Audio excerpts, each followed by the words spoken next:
नमस्कार दोस्तों, मैं रवि कुमार स्वागत करता हूँ आपका अपने channel R M education classes में।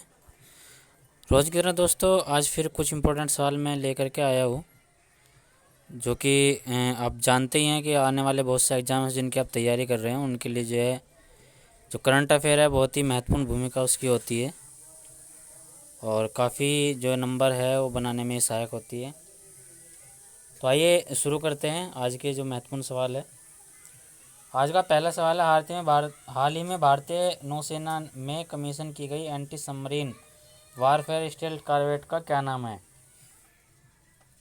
INS Kavaratti, INS Vikramaditya, INS Virat या INS कुर्नूल?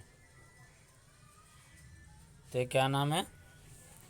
इसका नाम है INS कवरत्ती। तो ये जो हमारे थल सेना अध्यक्ष है जनरल MM नरवणे जी, इन्होंने क्या है कि भारतीय नौसेना को जो है कि एंटी सबमरीन कमीशन की है। और ये जो INS कवरत्ती है 400 से निर्मित जो ASW स्टेल्थ कॉरवेट हैं उनमें से जो अंतिम है। और इसका जो डिज़ाइन तैयार किया गया है, वो डिज़ाइन जो तैयार किया है वो नौसेना के इन हाउस विंग ने और डिज़ाइन निदेशालय ने जो है डिज़ाइन किया है। इसके बाद आज का दूसरा सवाल है, हाल ही में किस राज्य या केंद्र शासित प्रदेश ने 80,000 सरकारी स्कूलों में स्मार्ट ब्लैक बोर्ड योजना को लागू किया है? केरल, दिल्ली, तमिलनाडु या अरुणाचल प्रदेश? तो ये क्या है दोस्तों, तमिलनाडु ने। इन्होंने क्या किया है, स्मार्ट ब्लैक बोर्ड योजना को यहाँ पे लागू किया है। और इसके तहत ये करें क्या, जो ऑडियो विजुअल होता है उसका जो शिक्षण सामग्री है उसका उसमें उपयोग होगा और जिससे जो है पेन ड्राइव का उपयोग करके भी इसको कंप्यूटर स्क्रीन में भी फीड किया जा सकता है। इसके बाद आज का तीसरा सवाल है, हाल ही में किसका मेक इन ओडिशा कॉन्क्लेव के तीसरे संस्करण के लिए राष्ट्रीय उद्योग भागीदार के रूप में चयन किया गया? भारतीय वाणिज्य और उद्योग महासंघ, भारतीय खाद्य निगम, खाद्य और ग्रामोद्योग आयोग या थिंक टैंक नीति आयोग? तो ये किसका किया गया दोस्तों? ये किया गया है भारतीय वाणिज्य और उद्योग महासंघ का। तो जहाँ उड़ीसा जो सरकार है उसका इस जो प्रमुख उद्देश्य है वो ये है कि ये उड़ीसा सरकार को एक बिजली घर, औद्योगिक बिजली घर प्रदान करेगी और पसंदीदा जो है निवेश गंतव्य ये प्रदर्शित करेगी। और ये 30 नवंबर से 4 दिसंबर तक मनाया जाएगा उड़ीसा में। इसके बाद आज का जो चौथा सवाल है वो ये है, हाल ही में खाद्य और ग्रामोद्योग आयोग ने भारत के पहले उच्च गुणवत्ता वाले खादी फैब्रिक के जूते लॉन्च किए। लॉन्चिंग किसके द्वारा की गई? डॉक्टर हर्षवर्धन, नितिन गडकरी, स्मृति ईरानी या नरेंद्र सिंह तोमर? तो ये किसके द्वारा की गई लॉन्चिंग? ये की गई है नितिन गडकरी जी द्वारा। और इसका जो मुख्यालय है KVIC का, ये मुंबई में है।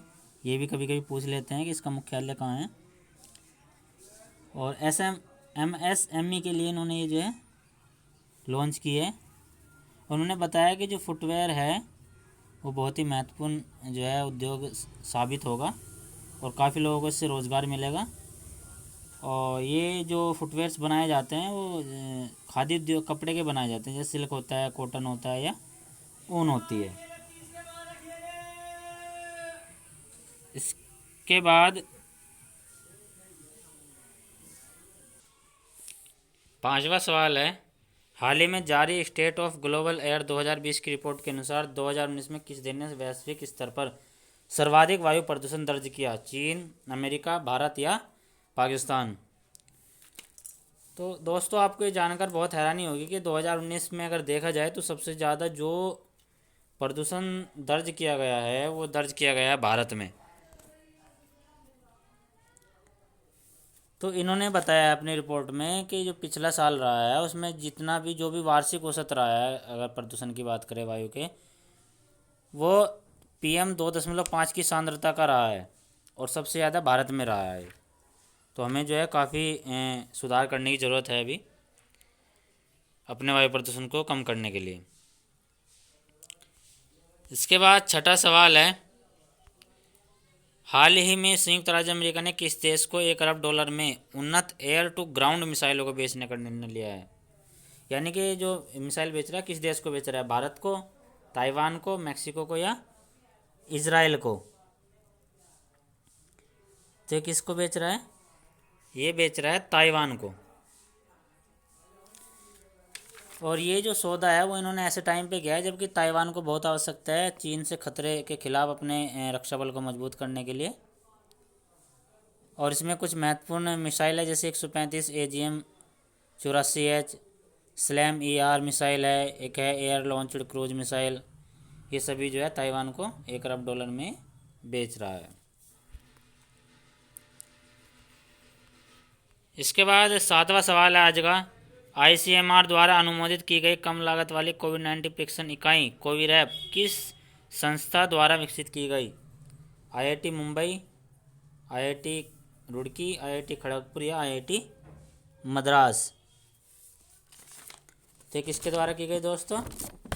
ये की गई है IIT खड़गपुर के द्वारा।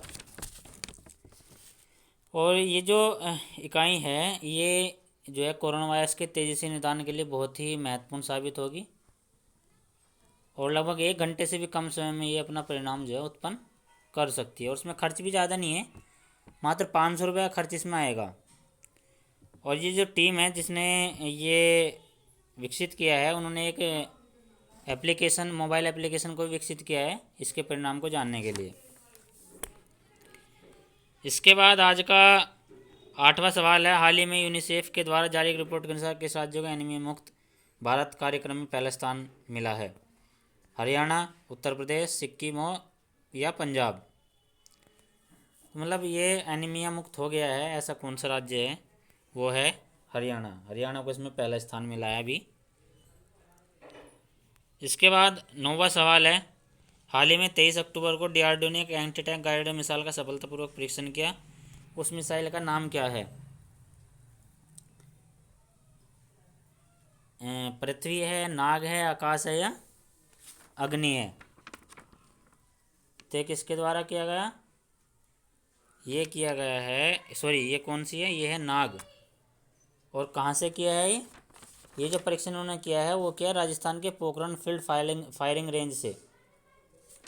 इसी के साथ जो है भारत की जो सैन्य क्षमता है उसमें काफ़ी इजाफा हुआ है। और DRDO ने ये जो परीक्षण किया है लगभग 12वां परीक्षण था इनका, ये लगभग 1.5 महीनों के अंदर ही 12वां इनका ये सफलतापूर्वक परीक्षण था। इसके बाद आज का 10वां सवाल है, कौन सा राज्य कृषि कानून को लागू न करने वाला पहला राज्य बन गया है? मतलब अभी जो एक कृषि कानून लागू किया था केंद्र सरकार ने तो उसको जो है खारिज किया है अपने स्तर से उन्होंने कि हम अपने राज्य में इसको लागू नहीं करेंगे। तो ऐसा कौन सा राज्य है वो? हरियाणा, राजस्थान, पंजाब या महाराष्ट्र? तो यह है दोस्तों पंजाब। इसके बाद आज 11वां सवाल है, IPL में 200 मैच खेलने वाला पहला क्रिकेटर कौन सा खिलाड़ी बन गया है?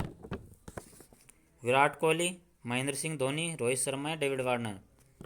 ध्यान रखना दोस्तों, जैसे अभी IPL चल रहा है और कोई भी अगर एग्ज़ाम फ़िलहाल होता है तो उसमें पॉसिबिलिटीज़ होती है कि एक आध क्वेश्चन जो है IPL का भी पूछा जाएगा। तो यहाँ ये पूछा है कि 200 मैच खेलने वाला पहला क्रिकेटर खिलाड़ी IPL में कौन सा है? वह है महेंद्र सिंह धोनी। और इन्होंने जो है पहले खिलाड़ी ये बन गए हैं जो 19 अक्टूबर को इन्होंने सोमवार में जो मैच खेला था उस दिन इन्होंने जो है 200 अपने पूरे मैच कर लिए हैं। और इन्होंने जो एक्चुअल में देखा जाए तो 170 मैच तो खेले थे CSK के लिए खेले हैं और 30 मैच इन्होंने खेले थे जो एक टीम बनी थी पहले राइजिंग पुणे सुपर जायंट उसके लिए। और इनके बाद जो दूसरे नंबर पे है वो है रोहित शर्मा जिनके 197 मैच हो चुके हैं। इसके बाद आज का 12वां सवाल है, हाल ही में केंद्रीय नागरिक उड्डयन मंत्री हरदीप सिंह पुरी ने कौन सा पोर्टल लॉन्च किया है? ई धरती जियो पोर्टल, ई आकाश जियो पोर्टल, ई नागरिक पोर्टल या ई भारत जियो पोर्टल? तो ये कौन सा किया है? ये पोर्टल लॉन्च हुआ है ई धरती जियो पोर्टल। ये क्या करेगा, जो हमारी प्रबंधन सूचना प्रणाली है उसमें जो है नक्शे और पट्टे की योजना के रूप में जो है विरासत चित्र को एकीकृत करेगा और भौगोलिक सूचनाएं भी प्रदर्शित, भौगोलिक सूचना प्रणाली जो है हमारी उसको भी निर्धारित करेगा। तो ये थे दोस्तों आज कुछ महत्वपूर्ण सवाल। अगर वीडियो आपको अच्छी लगी हो तो लाइक और शेयर ज़रूर करना और अपने दोस्तों को भी जो है सब्सक्राइब करने के लिए बोलना, ताकि वो भी आने वाले एग्ज़ामों के लिए अपनी तैयारी प्रॉपर रूप से कर सके। धन्यवाद।